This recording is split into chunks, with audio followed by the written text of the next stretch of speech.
Welcome to this week's episode of Humans in 5.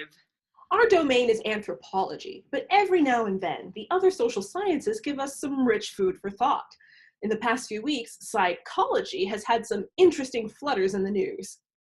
Psychologists had a big moment in the news a few weeks ago regarding how we organize ourselves and our personalities.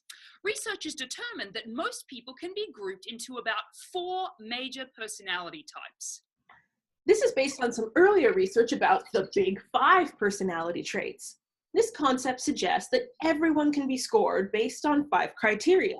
These include openness, neuroticism, conscientiousness, extraversion, and agreeableness. Openness speaks to your tendency towards curiosity, creativity, and seeking out new experiences. Neuroticism, on the other hand, speaks to our tendencies to experience psychological stress, such as anger and anxiety.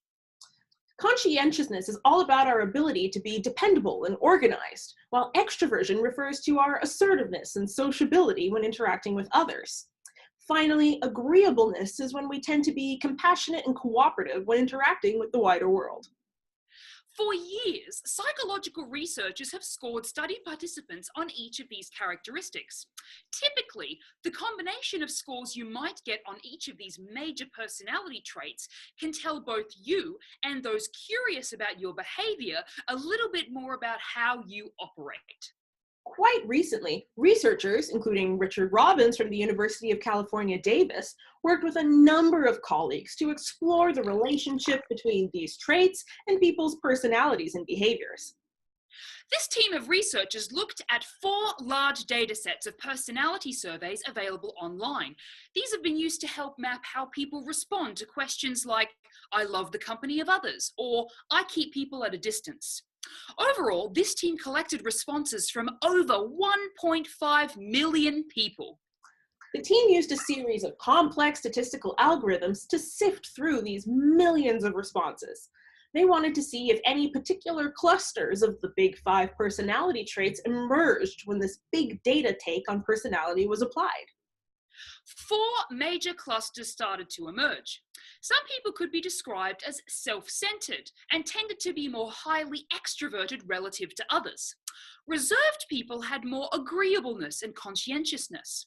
Role models had higher extraversion, openness, agreeableness, and conscientiousness, representing more steady-handed people. The last category had the most controversial title of all. Many people fell into a group best described as average. When this study was published and people started to try and sort themselves into these new groups, not too many people were excited about the prospect of being labeled average. However, researcher Luis Nunez Amaral notes that being average can be pretty great. Average people are pretty similar to role models, but with a little less openness and a little more neuroticism. Overall, though, the concern many people had in response to the release of these new categories reminds us to hit on one more point. As much as people may tend to fall into these clusters, nothing is fixed. The team noted that these categories and where we fall, they're not fixed in our lives. Indeed, younger people tend to seem more self-centered, while older people tended more towards being role models. Even more importantly, these labels are just that. No category can really capture the fullness and subtlety of each and every one of us.